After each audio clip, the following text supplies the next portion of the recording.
Good evening, everyone. It is so exciting to be here tonight. I am Councilwoman Denise Wilkerson, and as you know, I am running for mayor right here in the great borough of Roselle. And I am so excited about the possibility of being able to serve my community at a greater level and about the possibility of making history here. I could very well be the first African-American woman to serve as mayor here in the borough of Roselle. So I'm super excited. I'm excited to have you join me tonight. You could have been anywhere else, but you saw it fit to spend time with me and ask questions. I consider it an honor to present myself to you. I am a mom. I tell people jokingly, I have a slew of kids in my house. There's always activity going on. But I have two of them that are currently two girls that are in their senior year at Abraham Clark High School, and they came up through the Roselle school system.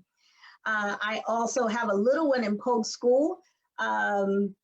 Oh, he's not so little, he's 10, but he's in Polk School, and a shout out to Miss Harry, the principal, who's an amazing administrator, not only for what she does for the kids academically, but also what she does for the community. So I wanted to give her a shout out, and I know that what she's done for the big one, she's gonna do for the next one coming up through her school.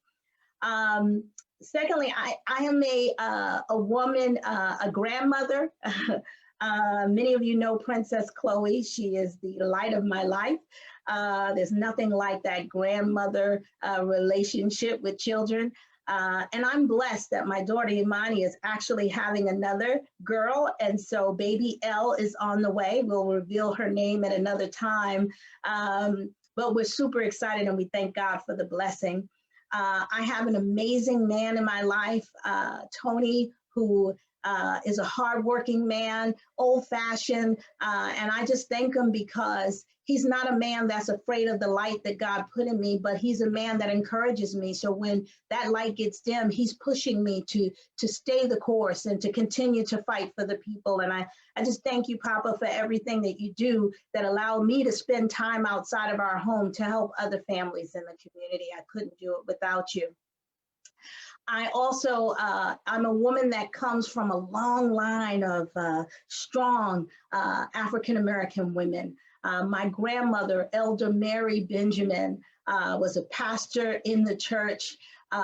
She was also a community activist. She led many people to Christ, but she also did the work to move her community forward. And she participated in the Poor People's March on Washington. And she also fed many families in the community with her dinners. My mother is an amazing woman. She taught me that it's possible to be kind and strong at the same time. She's an amazingly sweet-hearted person. Just tear up thinking about her and how much we've been through in the last 2 years, but she really taught me how to be a strong, sensitive woman that cares for people. She was a great businesswoman. She had a bodega in the neighborhood and then brought many properties. And she always taught us that to whom much is given, much is required. And so a lot of the servant spirit that I have come from those women. And I just want to share that. And I always say that I'm a new vine from strong roots. So I thank those that came before me. I also take my responsibility to serve my community seriously. For decades, I have been doing community outreach work, volunteering my time with many organizations. I remember coming off of the subway from New York City and hitting the streets to help organizations kind of do that outreach work in the community, especially around the anti-violence movement. I am a member of the executive board for the Roselle area branch of the NAACP. I am a lifetime member of the National Council of Negro Women. I am the president of the Union County National Organization for Women. I have also volunteered my time for the YWCA in Union County. And the list goes on and on. And I certainly have spent some time with our youth in the high school with a program that I had. I didn't market my time with them because it was really, truly our time together. And we taught them about government and about civics and their role in government and how they can drive change. We also taught them leadership skills. And I just want to give a shout out to Congressman Donald Payne for coming in straight off the train from Washington, D.C. to help our young people and to kick that program off. So thank you so much for putting your time and your energy into the young people of Roselle. And then finally, I have 23 years of corporate experience. Most of that experience is where I was responsible for creating a vision for my area of the business, and then also defining a strategy to achieve that vision, and then managing the process for us to execute against that strategy to ensure that we get to the goal. I know a lot of probably my colleagues are watching. Feel free to comment on that, but I have a great track record in driving strategy and delivering against a vision that delivers real results, not only for businesses, but for people as well. And I also have traveled all over the world, spent time in Hyderabad, India, London, Montreal, Toronto, all over the US. And I'm just grateful for the experience in business, because I believe that that translates into skill sets that I will use as I am currently serving as a public servant, and certainly as a mayor who would create a vision for the borough. So that's really a little bit about me. I think it's a great segue into the kind of what I would focus on as mayor. And so I'm going to go right into that. The first thing that I want to focus on as mayor is to make sure that you stay in your home. Anything we do after that really is pointless if you're not here to enjoy those things. And so the way that I want to focus on that is to make sure that we're working hard to stabilize these taxes. Roselle has, the highest taxes in the area, in New Jersey, one of the top anyway towns. And so I want to focus on that. One of the things that we want to do, and we've already started this work with our taxes, is to make sure that we are being efficient with the dollars that you are paying. It's your money, not ours. And so what we have been doing is things like making sure that we readjust and restructure our long-term and short-term debt. We made sure that we were, cutting spending where it's unnecessary, right? Because it's your money, nothing is free. We also made sure that we, improved our kind of credit rating. We actually, for the last thing that we floated in the bond that we floated, we got a 0.68% interest rate. That means we're paying less on the money that we actually borrow, which means that you pay less. We've also found opportunities to save money, including moving towards a state health plan that provides good quality health benefits, but also saves us about $2.5 million. And so we believe that that is also going to help us as we continue to stabilize taxes here in Roselle. Councilman Bernier, can you put up the chart? Absolutely. I want to show you. I'm going to show you what it is that I have been doing. I remember in 2017 when I was first running for office.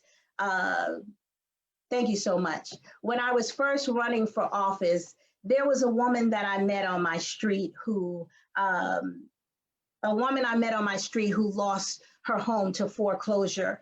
And I remember a few weeks after meeting her and praying with her, that on election night, someone told me that her stuff was on the side of the road. And I said that I would never forget that. And that although I won that night, I knew what my responsibility was to make sure that we had an opportunity and we did everything we can to reduce cases like hers. And so I have been working hard along with my council colleagues to do what we can to stabilize taxes. And what you're looking at now is the year-over-year municipal tax increase from 2013 to 2020.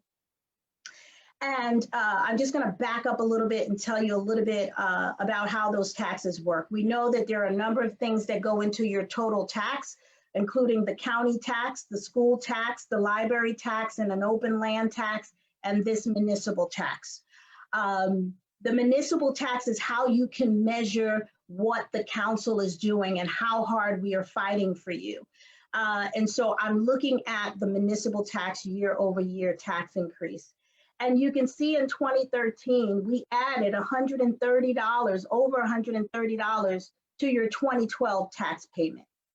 That may not seem like a lot right now on screen, but that's on top of what you were already paying in 2012. And that does not take into consideration what was being added from the county, the school, and everything else. And you can see the trend that we continue to add year over year to the increase to your taxes. But I do want to highlight on the end 2018, 2019, and 2020. Those are the years that I was on the council. And I do want to point out how hard my colleagues and I have been working. In 2018, we were able to minimize our spending and achieve a $15 municipal tax increase. In 2019, we achieved an $11 municipal tax increase. And this year, we fought hard to achieve a $0 municipal tax increase. That was critical. And during this pandemic, we know there were so many families that were suffering. I took so many calls from people who didn't receive unemployment in May when they applied in March, and we knew we just could not add to that burden. And so we worked hard and we were able to achieve it. But the most important and exciting thing about this chart is that we believe that we have a possibility of being able to maintain a flat tax increase in 2021, based on the things I talked about earlier, about moving to a state health plan, things like restructuring our debt. Those things are really setting us up for long-term stability financially. Thank you so much, Councilman Bonilla. One of the other things that I want to focus on and plan and commit to focusing on is smart redevelopment. You know, Roselle is a unique place. We are not Elizabeth and Jersey City. We can't afford to have tall high-rises in our town. We are not Westville, where we're gonna have an Ann Taylor loft in the middle of town. Our medium income doesn't really warrant businesses coming into that at that level. But we are an amazing town with great people, and our landscape is beautiful, right? Tree-lined streets, etc. And so we have the ability to build out Roselle. I do want to give credit to our previous mayor who has been defining some of those strategies, and I'm certainly committing to continue those and to continue to build on top of those things. For instance, we know that there's a huge opportunity to redevelop the St. George area. You'll see on St. George down by the Wawa, we have a lot of land that's available there to actually start building out. We have talked to Linden to see what it is that they're doing. And we really have defined and started to define a strategy that will build out that whole corridor. One that doesn't compete with Linden, but certainly gives us what we need as a town. So when people are driving through, they're not just wondering what's happening in Linden, but they are curious about what is blossoming in Roselle. And so we want to continue to do that. There are opportunities for redevelopment along First Avenue, and we certainly want to make sure that we seize the opportunity to finally build on that lot next to the library.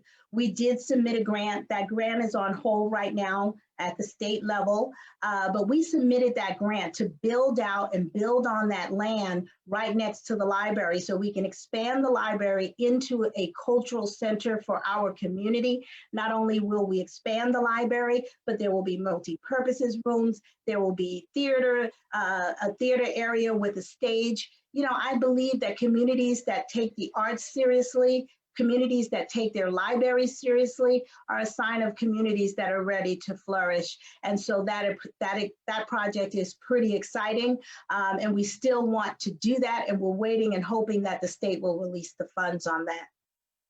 The other thing, and the very important thing, is to redevelop our downtown, the North Chestnut Street area. We are committed to doing that. Our former mayor started that initiative. I have been on the committee with her from the beginning, and I want to continue to realize that vision and to make sure that we're building out a downtown that we can be proud of, that we can spend time in, and really that others can look at us and see us for the light that we are to Union County. The other thing I would like to focus on is a 5 to 10 year infrastructure plan. Hopefully many of you are noticing all of the road work we've been doing while we're still maintaining and minimizing the annual municipal tax increase. We've still been able to get services and work done. We've gotten roads done, roads like Chandler, like Harrison Avenue that have been broken up for years. We're finally seeing those roads paved. There's so much more work that will be done in the spring. We have started a sidewalk program where we're redoing some of the sidewalks that were broken up. And we are committing, and I'm certainly committing to making sure that every budget for the next few years will have an allotment to continue to build up our sidewalks. But I do think we need a broader, longer term plan that allows us to deal with what's happening under the ground. We know that a lot of our systems are the original systems that were installed in this town. When we have storms, we see a lot of flooding, and it takes a long time for the water to flow out. I met with the engineers and we've talked about some things as simple as the fact that the standard back then was a 13-inch pipe and we need a 15-inch pipe. So we don't have to wait as long for the storm water to flow out of town. And so I'm committing to sitting with our engineers and working and defining a strategy with our business administrator to really have the kind of infrastructure work we need to make sure that our town is working well and we can handle Mother Nature and we can continue to grow like we're seeing the growth in town.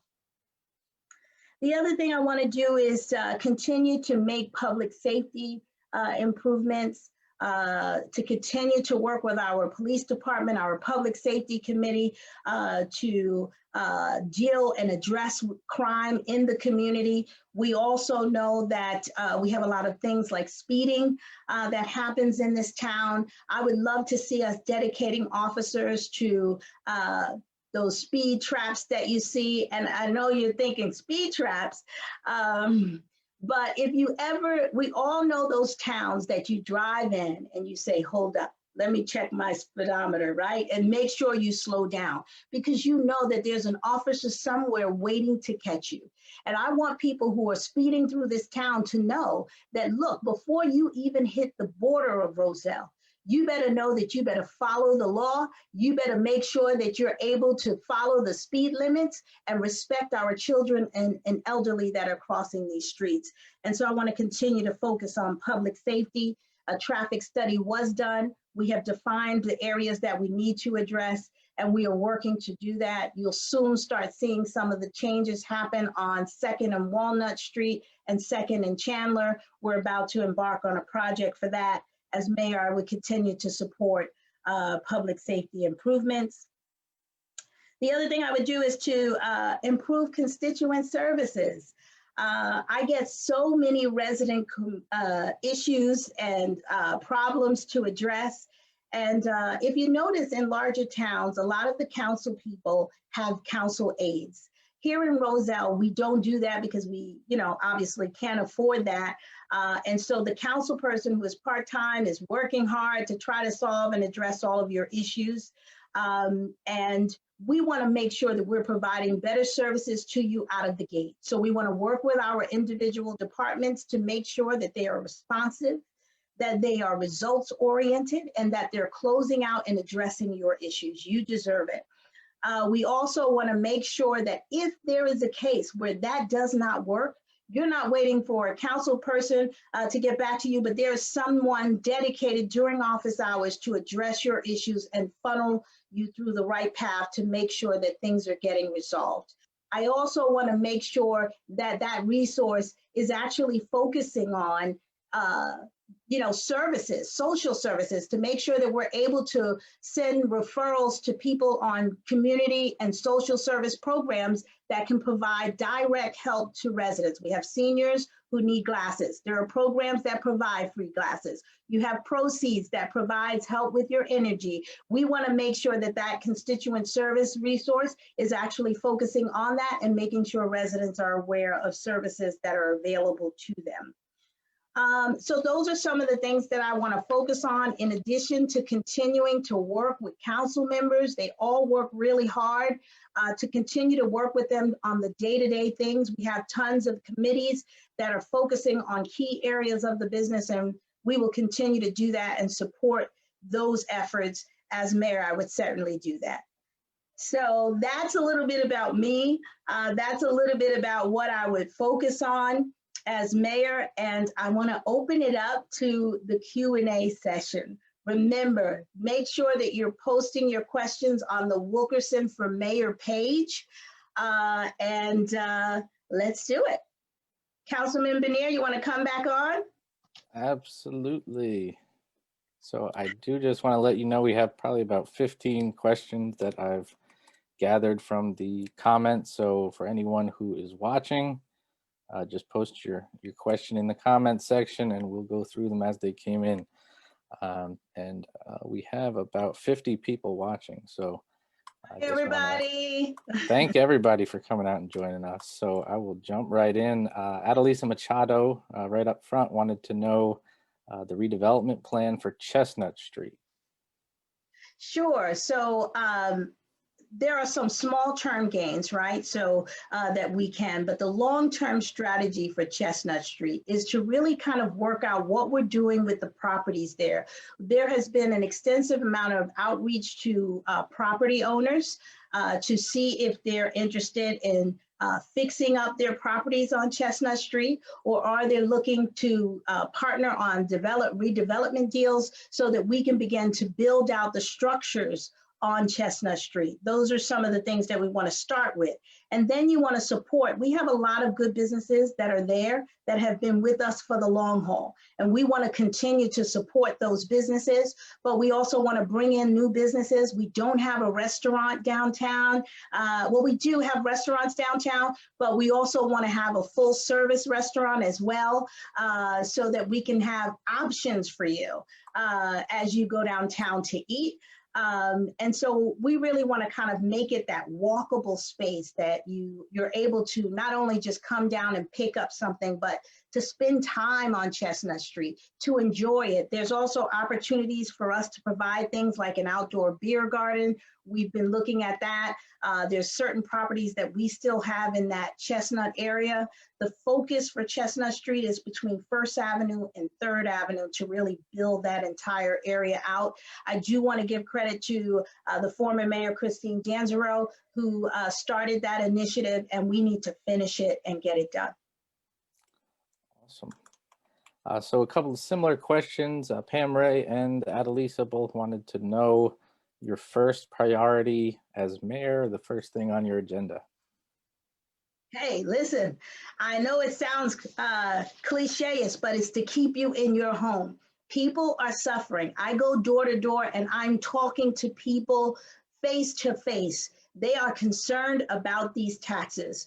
The second thing that I would do is to make sure that we are efficient in the things that we do, and to work with the administration to really start making sure that we improve our services. We have already, when I was acting mayor, we implemented technology that will allow residents to actually submit issues online. But the most important part of that, right, is behind the scenes. When your issue comes in, we're able to track what time it came in. We know who touched it, how long it took them to resolve it. And we need to continue that kind of measurement so that we can see exactly where we are and chart out a path to where we need to be so that we're providing effective services for you. Right now, we only have code enforcement on that system. We need more residents to submit online so that we can track. But we are onboarding the building department right now, and we want to continue to onboard all of our departments so that we can measure the kind of service that we're delivering to you. Awesome. So I'm just going to stay a talking voice in the background here. Nikki Berkeley wanted to know, what would you do about the road work throughout Roselle, mainly on the side closer to Linden? So I'm assuming road work will be to continue to fix our roads. We have had a lot of roads that needed work. I don't want to say neglected, but certainly we didn't fix them. And so I'm happy to say that for the 3 years that we've been on council, that we've had an amazing amount of work done. We also started working with, and part of the problem wasn't just, previous public servants' commitment to it, but also a lack of partnering with the utility companies. On my road itself, the Councilman Eve Orberg, I remember he fixed our street. We were excited. And the next thing you know, a utility company came, laid down some stuff, and bust up the whole road, right? So now we do more collaboration with the utility companies. We go to them, say, look, what are the next roads you're going to be doing in the next 3 years? In fact, some of the roads that we wanted to do got delayed because we had to wait for the utility work, but it was worth it because we didn't have a street busted up after we spent time and money to fix it. And so we want to continue that process all around town. We do it in two folds. The first thing is we identify a set of streets that will be completely refixed. And then we also patch up areas that we need to hold on, to hold it together until we get to that street for complete pavement. Hopefully that answers your question. And a quick related question from Yadira Ruiz. Will there be a street sign upgrade in the plans? The street signs are pretty old and very difficult to see at night. Thank you so much for that question. Not only did we have signs and probably still have some out there that are old, but we had streets that had no signs. And so there's quite a few streets that myself and other council people got added. This is going to be a partnership between the residents and your elected officials and your governing body. You need to report them. In the first ward where I started my public service job as councilwoman, we created a process called click it and report it. Take a picture of it, send it to me, and then I'll work to resolve things on my end. And it was a huge success. And there are things that we didn't know existed that residents were informing us of. And I think we need to do that town-wide. So let us know what those signs are, and we certainly can work to replace them, and fairly quickly too. All right, from Edley Victorin. I've done some research and I have a concern and question for you. You are now seeking your third election, but you have not completed the term you were initially elected for. I'm now hearing that you're looking to run for an assembly seat next year. Can you make a commitment here and now that if you're elected as mayor on November 3rd, that you will fulfill the remaining 3 years of the term? Thank you. I thank you for that question, and I want to answer it at twofold. First off, while I have had quite a couple of positions in this borough, I have never bailed out on any of them. What I did was stood up for my community when they needed someone to fill a position, and I do not regret it. And every position that I have been in, I have served my residents to the best of my ability. So I don't think that having different positions is a bad thing. And I learned even more in how to be a better servant at every level. I am committing that if I am mayor, I will finish my job to do what I need to do here in Roselle. I'm committing to that. I do believe that God has put a purpose on my life to actually focus on Roselle. It's not like I haven't been asked to do things before, but I have certainly said no, and my focus is always right now on Roselle. I'm happy Awesome. people think I'm happy people think that I'm qualified to jump up to the assembly level. I know amazing assembly women, and that's exciting. And so I'm going to take it as a compliment that people think I'm ready for that. that level of elected service. Absolutely. Another from Yadira Ruiz. What incentives will our homeowners get for upgrading our home and or our property? So that is a complicated one. And I do thank you so much for that. And the reason I am saying it is complicated is because I deal with residents and all sides of that process. I want us to actually fix up our homes because I think that that improves the aesthetics of our community. But we know right now in the current structure, when residents do that, their assessed value go up. And so a lot of people are discouraged from doing it. There is a program where residents who are fixing their home, making significant improvements, can apply for a 5-year abatement. All you have to do is fill out the application. As long as the information is correct, it's my understanding you cannot be denied. We need people to take advantage of that. Those forms are available at Borough Hall. If you need a form, I'm happy to make sure one gets emailed to you, mailed to you, or dropped off to you. So, but you should take advantage of that program. And one of the things that one of the councilmen brought up, and this is the thing about working with great colleagues, right? I think a lot of the council people are just really committed to trying to find ways to make this town better. And the ideas don't just come from one person. I am certainly not prescribing that I have all the answers, right? But what I am saying, one of the colleagues, my colleagues, Councilman Fortuna, wants to focus on how we can figure out a way to have a program that incentivizes residents to fix up their homes and perhaps deal with the situation of the tax increase. But that's a process. We've got to figure out what legally is allowable. But the most important thing is that the conversations are happening, that we're thinking of that. And so that we don't have a complete answer to that, Yadira. There is that program where you can apply for the abatement.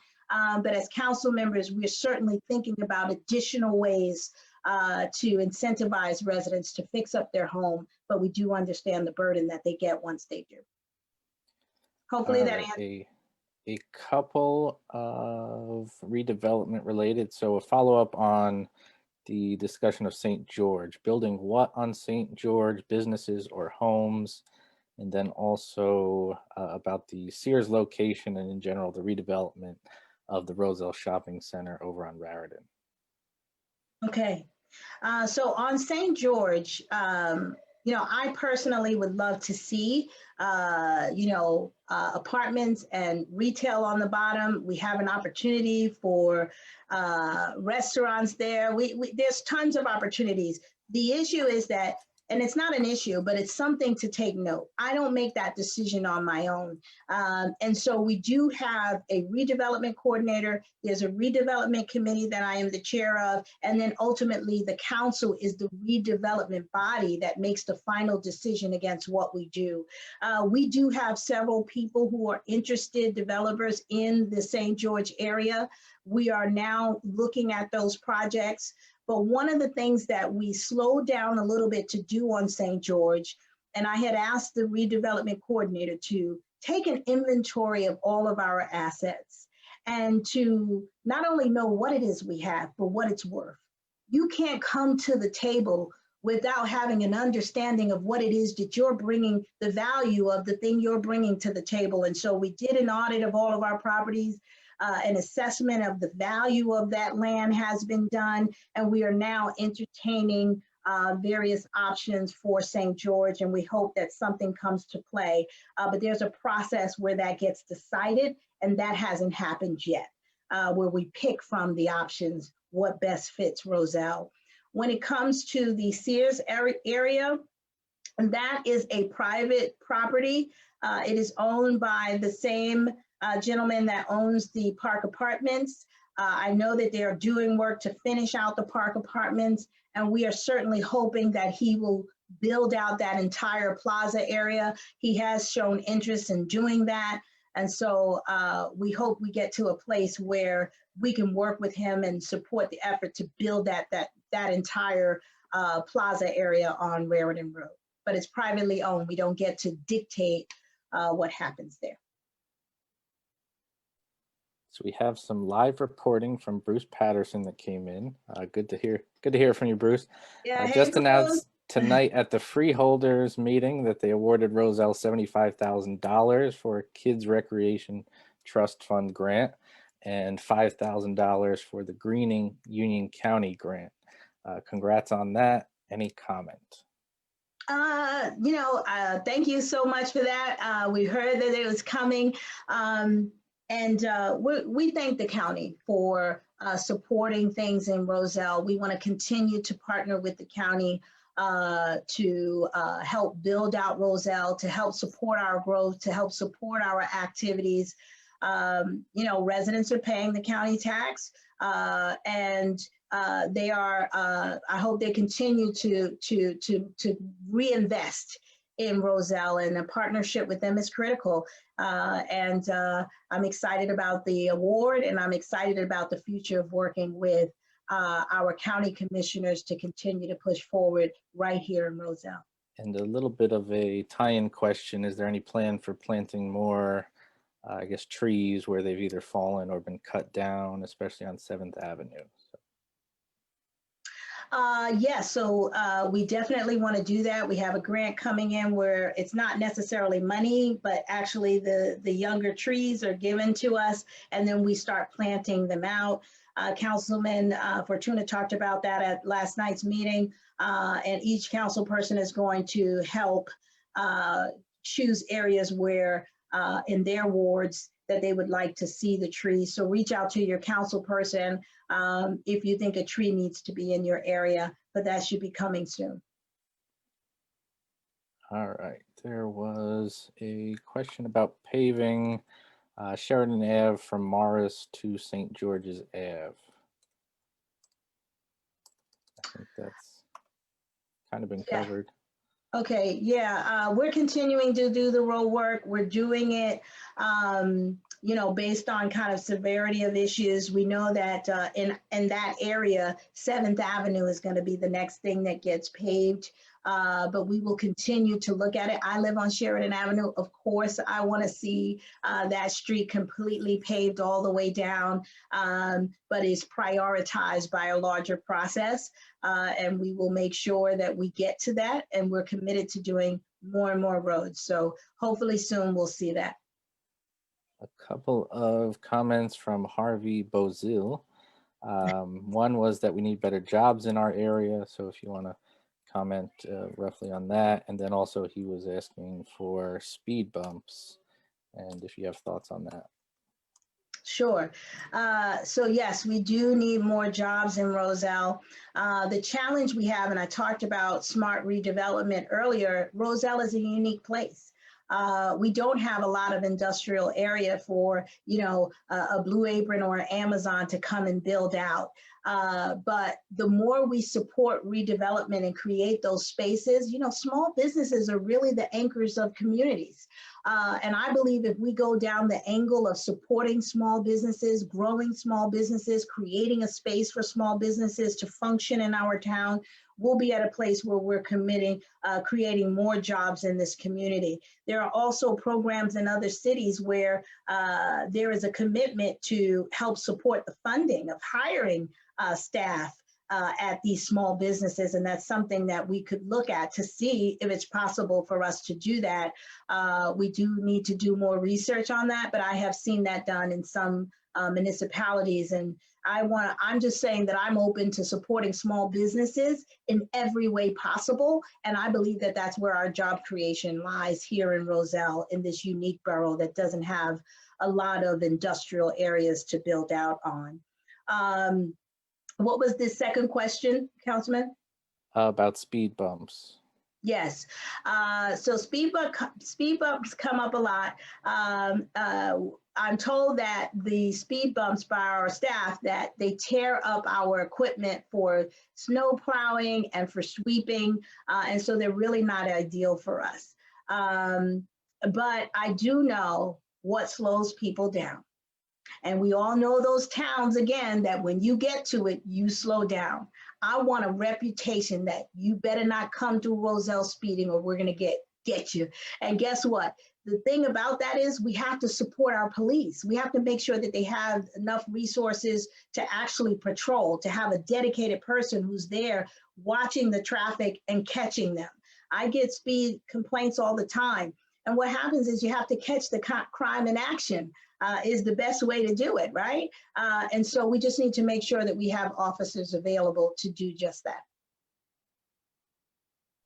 Pam Ray wants to know what you'll be doing for seniors. Good question. So one of the things that I think we do a lot of events for seniors.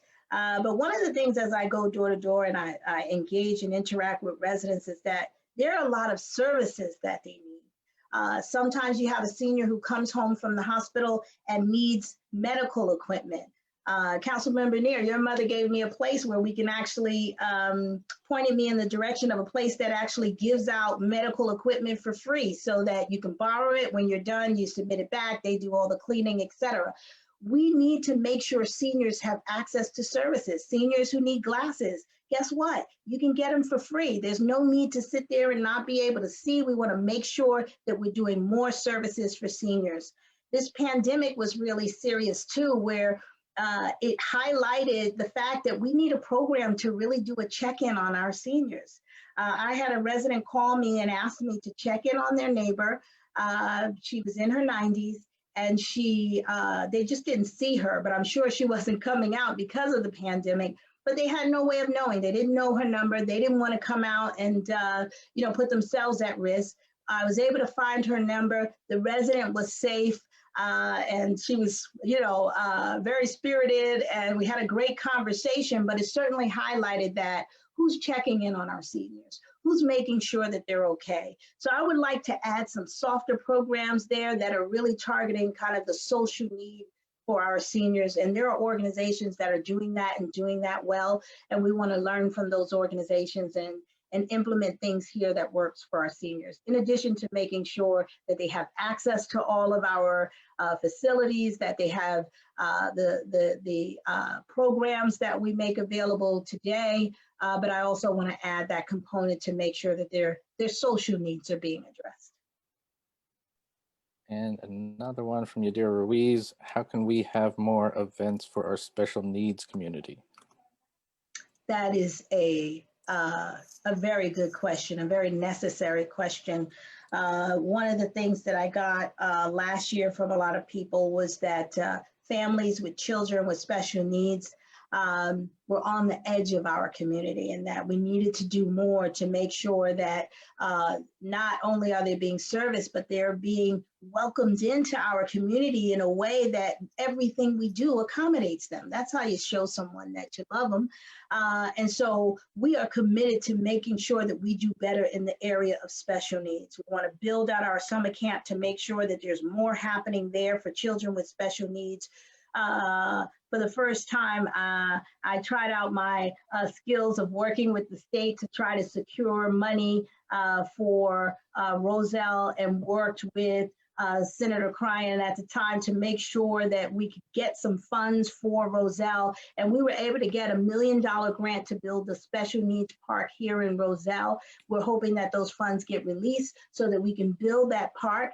And building the special needs park isn't about creating a space for families with special needs. It's about universal access so that we can all work together, play together, enjoy each other's time in a place and in a park that really fosters community and fun time. And so we want to do more to support our families with special needs, and we are looking forward for that park to be done next year.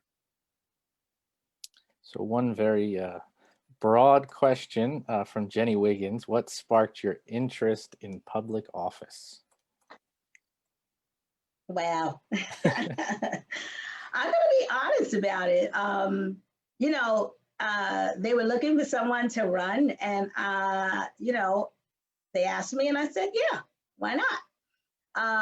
And I decided to run because I know I have skills.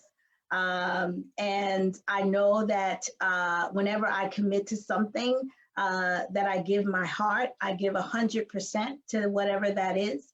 And I know that I already have a heart of a servant. And so I figured I would be a great fit for it. So I ran for office, spent my own money. So I'm definitely not indebted to anyone. Spent my own hard-earned money to run my campaign, and the people of Roselle chose me, and I've been grateful ever since. And I've been working hard for them ever since. And I'm loving the relationship we have, and I want to continue to serve this community in every way possible. So that's why I ran. It was simple. And I always tell this to residents when I go door to door and when I'm talking to them. Look, we need more people like you. So many times people wait for, somebody to come. Who's going to come and do it? The person is you. God put everything you need in you so that you can be the answer. We all can contribute to our community in so many ways. There are a ton of local committees. There are a ton of county committees that we need Roselle representatives for. We need people, regular people, who are not looking for political gain, who are not in it because there's a job waiting for them. We just need people who care about this community and who want to serve. If you've got those two things, you are right for the job. So consider yourself too and just say yes. All right, a couple, maybe a little redundant, but it's a good time to jump back to taxes since that is always everyone's big thing in mind. What are your plans for providing more transparency and improvement concerning the debt and taxes of the borough? That is from Ma Donna Shabazz and another from Karima Aldrich. What can you do to lower taxes if taxes are determined by Union County commissioners? And are there any empty lots that can be used to attract businesses to help lower taxes? Okay, I may need you to repeat the second set, but let me start with the taxes first. So the transparency on taxes, our budget is always published online. You as a resident always have the right to open any information you want from the borough. We have to give it to you because it's your information. So the transparency is there. If you need something, I'm happy to help point out the information and the documents that get you the information you need. I do think that we're very transparent, but I do believe that, we can tie more communication around the things that we've done. As I went door to door and sharing, I'm running on my track record, not just on what I'm promising people I will do, but what I have been doing already. And so I have to show that, right, when I go to the door. And I've been showing that. And I think we can do a better job of showing how hard we're working for you and what changes have actually been happening. But when it comes to the actual documentation on what the taxes are, what the budget is, what those tax dollars are being spent against, those documents are readily available. If you have any issues, just email me. I'll make sure you get the budget. We also have had, in the last 2 years, really great, review of our budget in our council meeting before we actually adopted. And our CFO, Anders Hassler, has done a great job of breaking down every piece of what is in that budget and what we're doing and how we've improved our rating, how we've reduced our debt. And so transparency, certainly, we're doing a better job. Is there room to do more? I'm sure. But anything you need, just let us know. And I think there was on that point, if you could just explain for anyone watching that doesn't know what Oprah is, what the process of getting any information that anyone needs from the borough, how would they go about doing that? Yeah, so that's the Open Public Records Act. By law, we have to provide you with public documents. Anything we do in government that's an asset or tangible thing, we have to share with you. You can email the clerk's office. We do have Oprah forms that I believe are on the borough website. You can pick them up at Borough Hall. They can be emailed to you, but you can email the clerk's office and put in Oprah requests in the subject line and ask for things that you want to see. And the clerk's office will work to get those things for you. So I thought there was a thing about reducing taxes. I'm sorry. Yeah, is there any way to lower taxes if they're determined by the county commissioners? And then are there empty lots we can use to attract businesses, which I think we talked about a bit on St. George mainly. Yeah, we have St. George. We have some sporadic lots that are around the borough that are really nestled into houses and into the community. So we have to be really careful what we do with that. We're not trying to interrupt the quality of life for those who are living in the homes in the neighborhoods, right? So there are sporadic lots. We do have some on St. George, but there's not a lot. There's a little bit. We're a little bit landlocked, and that's why we're trying to work with existing landowners to see what it is they want to do. Do they want to fix it up? Do they want to redevelop? How can we support them in the redevelopment? How can we reduce, or is it possible to reduce taxes when there are other things that control it? There are elements of our taxes that we cannot reduce, but we can reduce what we are putting towards you locally in the municipal, and we have been doing that. I do think, though, we have a challenge when it comes to, we haven't had there's no balance in our system. We haven't had a town-wide assessment since 1988. And so the new homes that come in, they're getting assessed to the new values and all of that. And so there's always going to be an imbalance in the system. But I think the way to tackle it right now is to be mindful of our spending, to be smart in the way that we operate fiscally, and to seek grants. We have a great grant writer. We want to continue to seek grants in everything that we do. Arminio Field, a lot of grant money, millions of grant dollars went into building Arminio Field. We want to continue that kind of initiative. We're waiting for a grant for the library to make sure that we can build that out with less burden on you. It makes sense to do it that way. The $1 million grant for the park, for special needs, the special needs park. We want to make sure that we can build things as much as possible without the burden falling on the taxpayer. And let me tell you something, we say taxpayer all the time, which equals homeowner. But I want you to know that a lot of times we talk about affordable housing and affordable living situations. Let me tell you, you can build whatever you want to build. You can,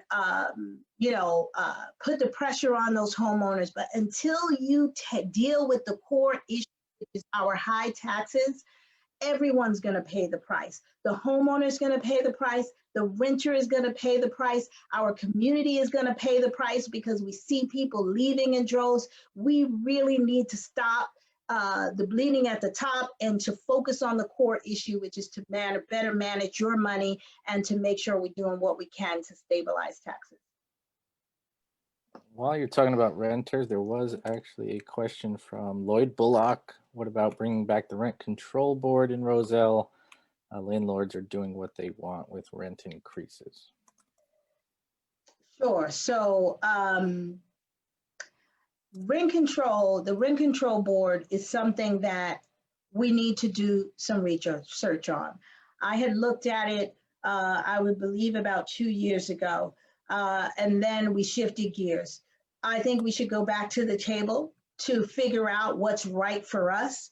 One of the things that I learned in that research is that there are provisions for homeowners to make sure that, if they did an abundance of enhancements to a place, that they can charge a surcharge. So there are ways to protect homeowners, but also protect renters. And so I'm open to doing a rent control board. I would like our lawyers and our business administrators to look into how we form that and what the elements of our rent control board would be. But I think I could support that. Awesome. So I've grouped a bunch related to public safety generally here. So a few, and I just want to acknowledge those who asked the questions. We've got Diane Dent asking about the people who are lurking into the unlocked cars on the streets at night. A few questions related that from Yesenia Roman Santiago. What can we do about the lighting at night? People are breaking into cars and properties.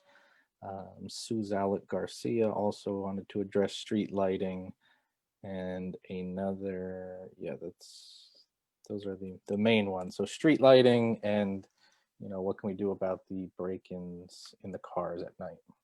I'll start with street lighting, which is very simple. One of the things when I get reports of a street lighting issue, drive by, we look at the light, and a lot of times it's the wattage of the light and the type of light that it is. And so I generally submit those to DPW and they work with PSENG and then they change out the lighting. So we could have a very simple solution to that.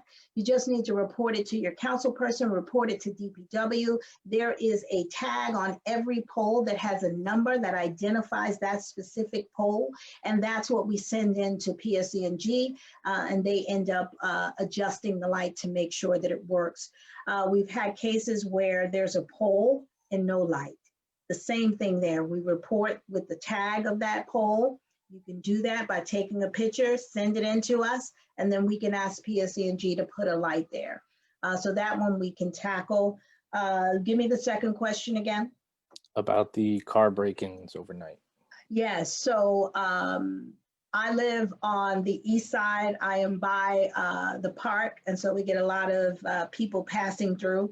And during the summer, we normally see a lot of that activity happening. And I always encourage residents to lock their doors.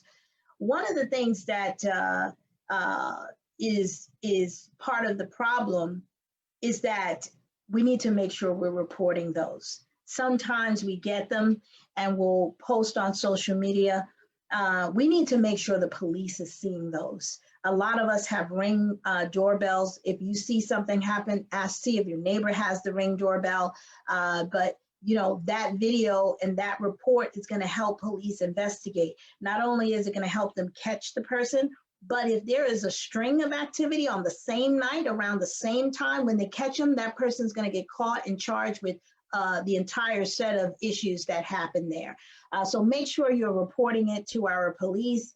And one of the things, again, I talked about public safety improvements. We need to have more patrolling in the community. And so we want to make sure that we're giving the police what they need. I know recently we were understaffed with our police and we had to approve a few more officers to make sure that we maintain the certain level.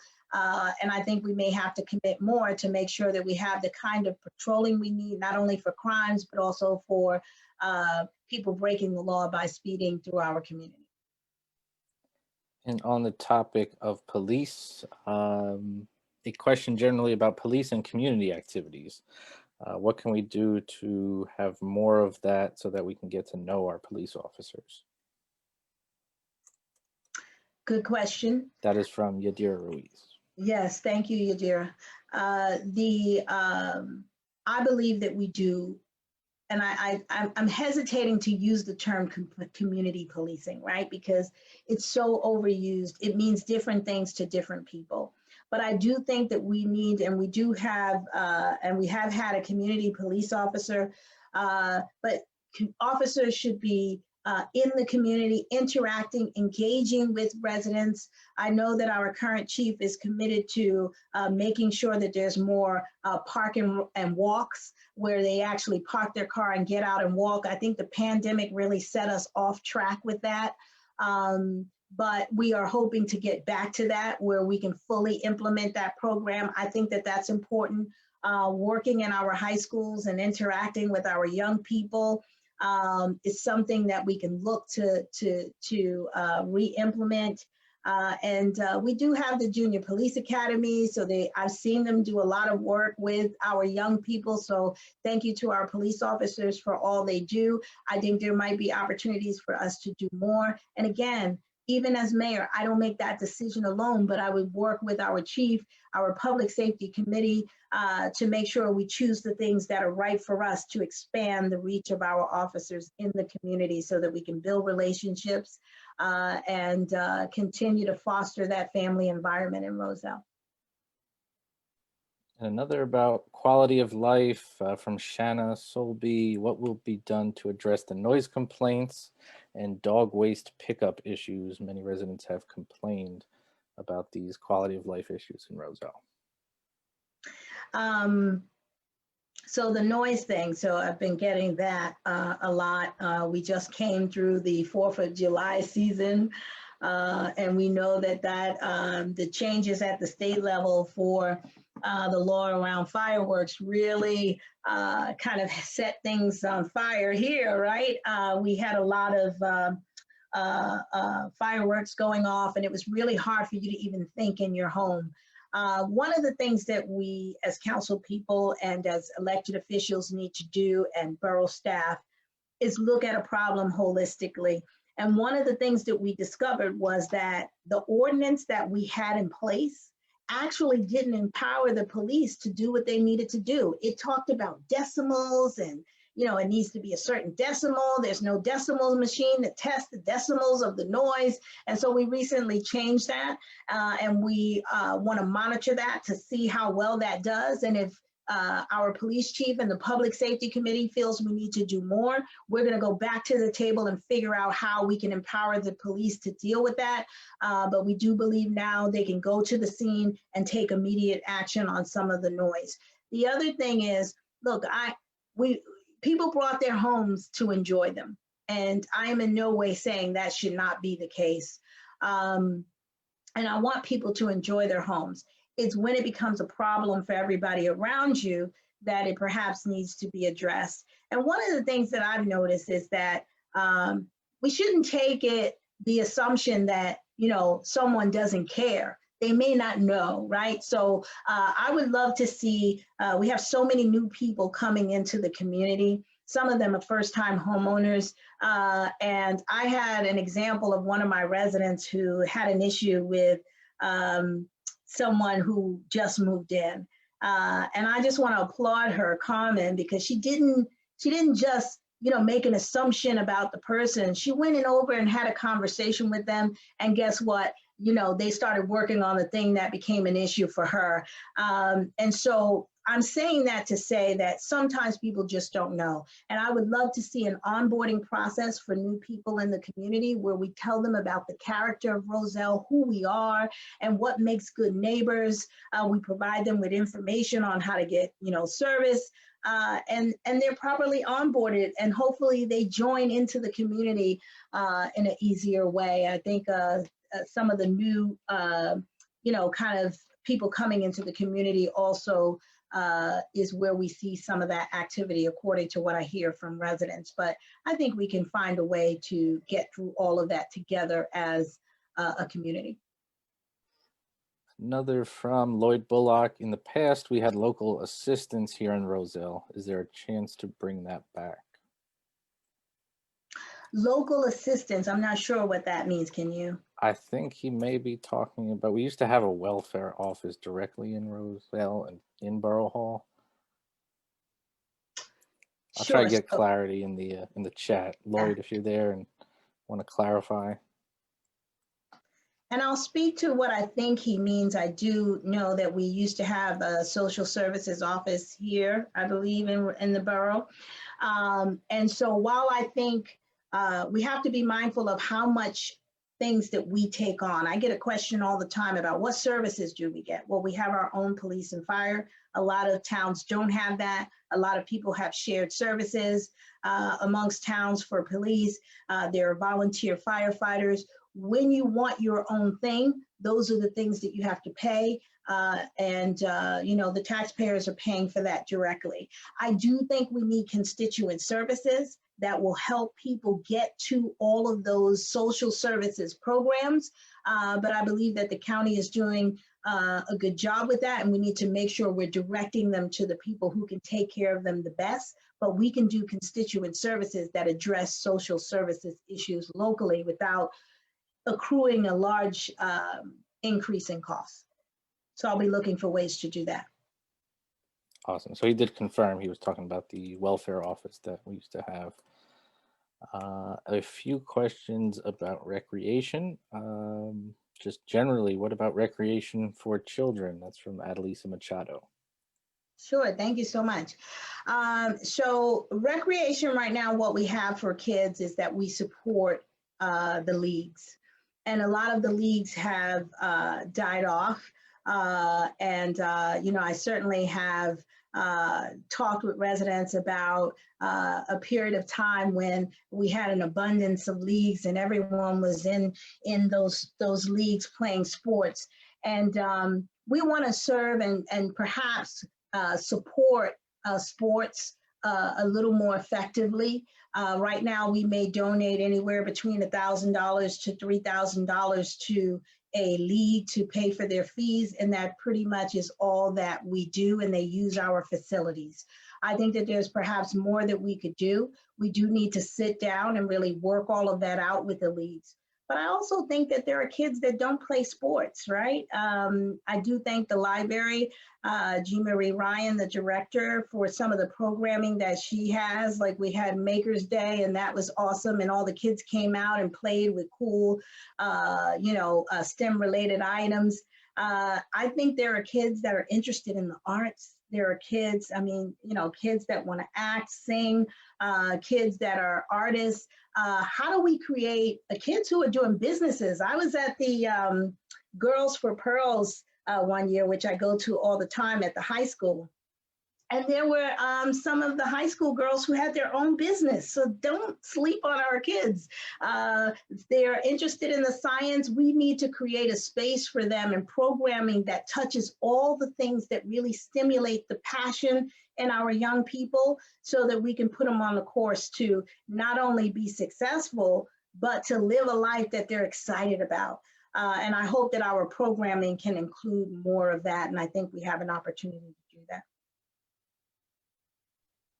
All right, and one I do want to address so that we can set the record straight on this. There was a question from Edley Victorin.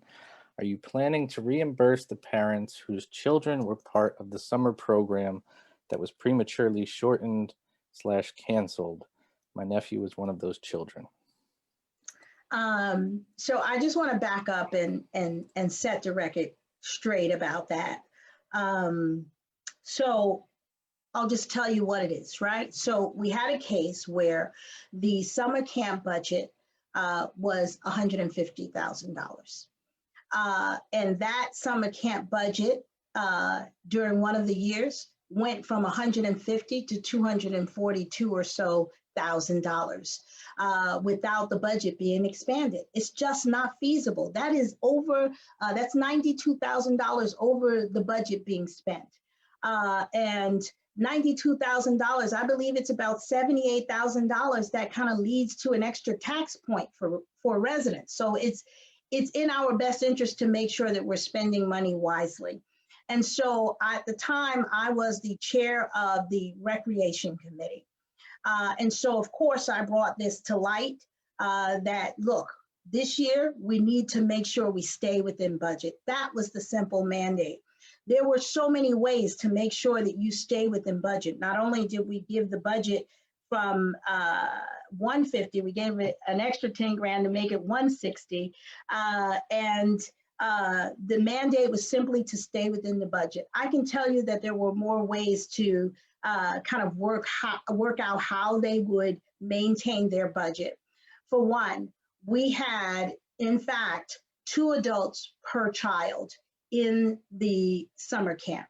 And that is not feasible for us. Financially, it's not prudent. And we know that the state mandate says you only need 1 adult for every 8 children. So instead of cutting the weeks short, it could have been decided that you have less staff working and you actually do what's required by law to make sure that kids are being and young people are being properly watched over. So instead of 2 adults for every 1 child, you could have perhaps had 2 adults for every 4 children, so to speak. And so I think it's more about how you manage the money. I am happy to say that that year that we addressed the budget, that not only did the budget not go over, but they spent only $110,000. And so I think we just need to be prudent about how we're spending taxpayer dollars. I am sorry if you something was miscommunicated to you. That was not a decision that I made as a council person. The only thing that the committee does is make recommendations. We highlight what we see as an issue. We give it to the business administrator and the department head to work out. and apparently that's the way that they worked it out. And so please reach out to the business administrator if you want to have your specific issue addressed. But that is what happened in that case. Awesome. Is there a plan to update the look of Roselle Borough Hall from Yadira Ruiz? There is a plan to redevelop the entire area. I cannot say that we are looking to just upgrade Borough Hall for several reasons. A, it's gonna cost a lot because it's an old building. Right now, we're looking at the size of it and the space of it, and we can barely fit into that facility. And so I think we need to reimagine what happens with Borough Hall. We need to see if there's an opportunity in our efforts to redevelop Chestnut Street to perhaps create a new one. And so we're looking at all of those options. I can't say that the answer is to fix up something that probably is going to cost you more money to fix as opposed to moving to a newer facility. And another about facilities, Pam Ray wanted to know, what about a center for seniors? So the Amalfi Center is really one of I think the seniors use the Amalfi Center the most. I do think that we need to make improvements in it. I remember last year I attended an event in there, and it was an amazing event, a health fair by Cirque de la Métis. I wanted to share it with the public. It was so informational. People were walking away with ways and information on how to be healthier and to live longer. And I wanted to go live on it. And I remember clicking the button and looking at the stage and seeing, how it looked. And I decided not to go live, or I adjusted my screen so you didn't see the bottom of the stage. And I said, look, we got to fix up our community center. And so I am certainly committing to fixing it up. We did paint it last year. I think we need new tables. I think we need to make sure that we have consistent programming for our seniors and other members of the community too. We have people of all ages that we need to make sure that we're servicing, but we could certainly use a spruce up. I'm not saying that I don't think I am in a position right now to say that we're going to build something new. I think we need to rethink redevelopment holistically and figure out what's right for us. But the immediate opportunity is to fix up what we have. And another about facilities, Yadira Ruiz asked if the police will get their own building. We don't have an answer to that until we finish seizing every opportunity around redevelopment in that North Chestnut Street area. And we hope that we have a whole new kind of municipal building, mini complex type thing. And perhaps they can fit within that. And it's a possibility that you could have an entire public safety building, but we haven't worked that out yet and what the opportunity is there.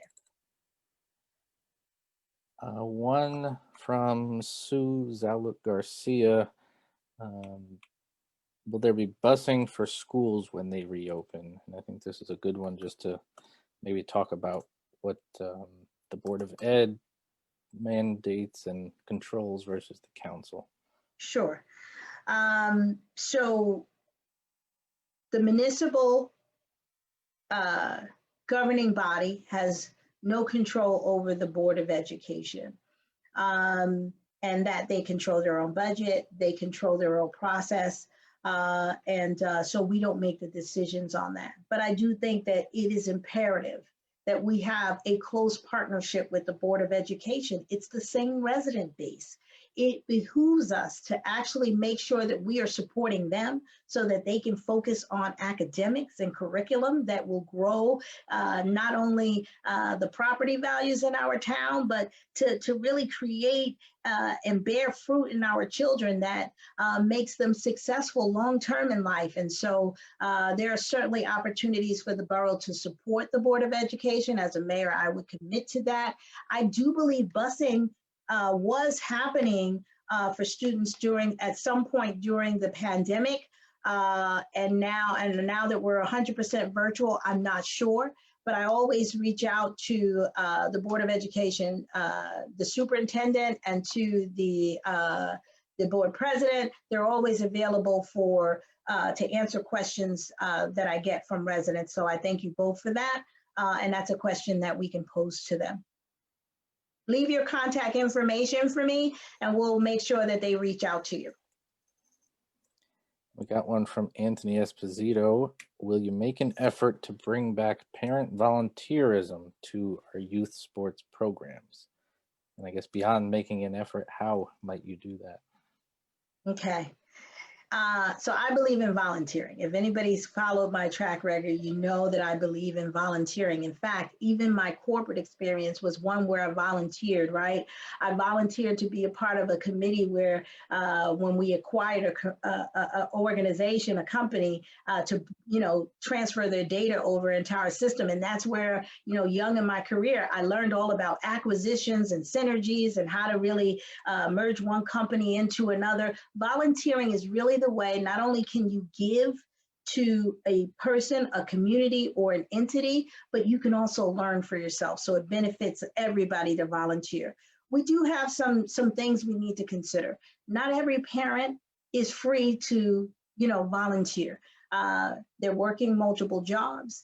We have, challenges for some families that's not the top priority, but I would support creating a volunteer structure. And early in my career, I was managing, web support, right? And so I needed to have people in various locations around the organization. And at the time, I didn't have a budget to do so. So I created a volunteer program. And the thing about volunteering is not only are you clear about what it is you need from people, but you make it beneficial to them. And so one of the things that I would do is to make sure that those employees who volunteered to support our website, that we contributed to their evaluation. And I would give good feedback on how they helped the organization with its online business because of their volunteer work. And I think the same applies here in the borough. We need to be clear about what it is we need from residents who are interested in volunteering. We need to be clear about the time. We need to respect their time when they show up to some of those things. And then we also need to make sure that it's beneficial to them, that they're able to see the fruits of their labor, and that we're recognizing them for being good stewards in the community. And so I think we can get there, but we need to make sure that it's valuable for everybody and that everybody's time is being respected. And we're conscious that not everybody can do it, and we don't judge them because everybody's situation is different. So we are just about through with questions that have come in. If anyone has anything final, just pop it in the chat. There's one thing I wanted to ask, just because it surprisingly hasn't come up at all. COVID-19. We're in this coronavirus pandemic. If you became mayor, what would you do to make sure we continue to stay safe? And what work have you been doing since day one on COVID in the borough? Sure. So I believe it was early March. The former mayor created a COVID team, and it consists of myself, the police chief, the fire chief, our OEM manager, the entire administration team, and we meet almost daily. At the beginning of the pandemic, we were meeting daily to kind of work through all the issues and challenges for us as a borough. And see, this is the important thing. Sometimes you think leadership is about doing it yourself and just being the answer to everything. No, it's about working with each other, with a pool of people, with a team, to identify what we need to do and to really start working towards the goal. And I'm so proud of that COVID team. We made the tough decisions on what to close, what not to close. We had to clean buildings. We had to retrofit buildings. We had to make sure the staff was safe. We also made the call early on that we didn't want to lay anybody off at the beginning. And so we were just trying to make sure that we didn't hurt the economy more, but still kept everybody safe. And I am proud of the work that we have done. I do want to say that my condolences go out to the families of the people that we have lost. They were important to this community. And we are working consistently, even now, to make sure that we reduce that from happening to anyone else. And people, it really is going to be up to all of us. Please wear your mask, maintain social distancing. The virus is real. You can protect yourself to some degree. And so we need to make sure that we're doing what we can, and we'll continue to do our job on the council to make sure that we're making decisions that keep you safe. Awesome. So I have not seen any other questions come in. So I'm going to ask, I think, the final question of the night after. Before you do that, any feedback that anybody wants to give, if it's not in the form of the question, that is also welcomed. You know, I am a sitting council member, and I am serious about being able to the honor to serve you as mayor. And so any recommendations, any advice, any suggestions, I'm happy to hear. Me and residents talk about that all the time when I'm out on the trail, residents and I. And so this platform can also be used for that. I'll just say one more thing first. If you've not done your census yet, you have till midnight Hawaii time, which I believe is 6 or 7 a.m. here. Yeah, I believe. So if you are a last minute person, today is the final day. So the last question I was going to ask is why, and I think after the last hour and a half, everyone knows why we should vote for you. I can tell you this. I have amassed a number of skills to really lead this borough into what I believe is God's promise for it, which is for us to live in peace and prosperity long term, for Roselle to be a place for us to really realize the American dream and to hold on to generational wealth. This is a largely minority community, and generational wealth is important to us. And so I want to work to achieve that promise, to make sure that you're able to transfer that generational wealth to your family members. And I have the skills to do that. I have, again, defined creative visions, defined strategies, and managed the process to execute against the strategy. A vision without execution is just an idea. I have a track record of delivering in corporate. I have a track record of delivering in government. I have been a member of, I believe, all of the committees. I have been the chair of finance, the chair of finance and human resources. I'm the chair of governance. I was the chair of recreation. I was a member of the public safety committee, almost all of the committees. And that's important because that's really where you do the work to optimize certain areas of government. And so I do have the knowledge. I have the ability to build strong relationships.